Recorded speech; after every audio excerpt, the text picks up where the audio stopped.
मत्ती रसूल की इंजील उसका 27 बाब और उसकी 46 आयत पढ़ी की तलावत करता हूँ। सब मेरे साथ निकाल के मत्ती रसूल की इंजील उसका 27 बाब और उसकी 46 आयत की तलावत करते हैं। और तीसरे पहर से लेकर दोपहर तक तमाम मुल्क में अंधेरा छाया रहा। और तीसरे पहर के करीब यीशु ने बड़ी आवाज से चिल्ला कर कहा, एली एली लमा शबक्तनी, ऐ मेरे खुदा तूने मुझे क्यों छोड़ दिया। खुदावंद के पाक कलाम पढ़े और सुने जाने पर खुदा की खास बरकत हो। आमीन। अजीजों, आगे बढ़ने से पहले मैं आपको बताना चाहता हूँ कि इस कलमे का जो वक्त है वो मैं आपको बताना चाहता हूँ। इस कलमे का वक्त इस आयत में दिया गया है। मसीह ने ये कलमा तीसरे पहर के करीब बोला था।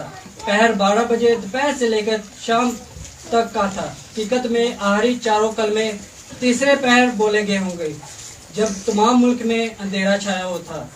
मत्ती रसूल की इंजील उसका 27 बाब उसकी 25 आयत। चनाचा ये कलमा तकरीबन 2-2:30 बजे के दरमियान बोला गया होगा। मसीह की इस कलमे से जाहिर होता है खुदा ने इसे छोड़ दिया।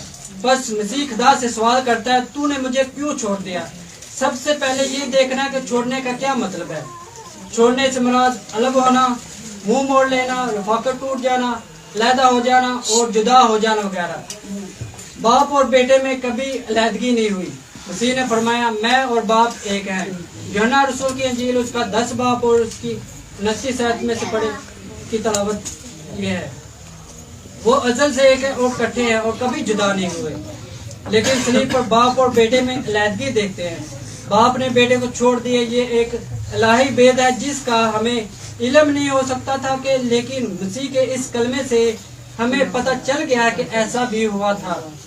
बस जुदाई सिर्फ सलीब पर वाक़या हुई और इतने अरसे के लिए रही जब तक खुदावंद मसीह सलीब पर, यानी सिर्फ 6 घंटों के लिए। बाप और बेटे की आर्जी जुदाई का सबूत इस बात से मिलता है कि सलीब पर मसीह 3 दफा खुदा से मुखातिब हुआ और खुदा ने एक बार भी इसका जवाब नहीं दिया।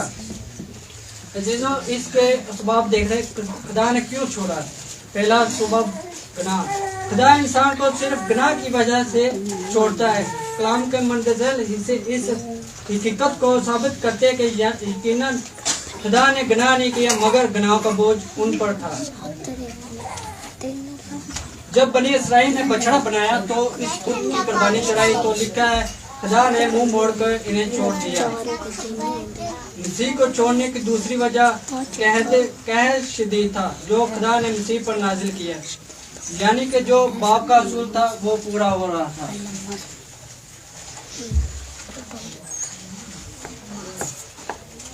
इस कलमे से हमको जो सबक मिलता है कि इस कलमे से सबसे अहम बात यह कि मसीह ने सबके गुनाह अपने ऊपर उठा लिए और बाप ने प्यार एक तरफ रख कर बेटे की अदालत की, इसे मौत की सजा दी।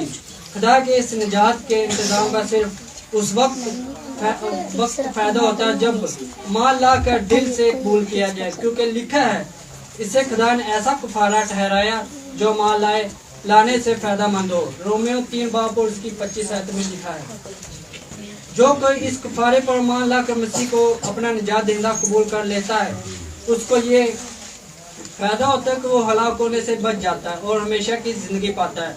लेकिन जो अमान नहीं लाता वो ये नुकसान उठाता है, उस पर खुदा का गजब कायम रहता है। क्योंकि लिखा है खुदा ने दुनिया से ऐसी मोहब्बत रखी कि उसने अपना इकलौता बेटा बख्श दिया ताकि जो कोई ईमान लाए हलाक ना हो बल्कि हमेशा की जिंदगी पाए। खुदा के पाक कलाम पढ़े और सुने जानकर खुदा की खास बरकत हो।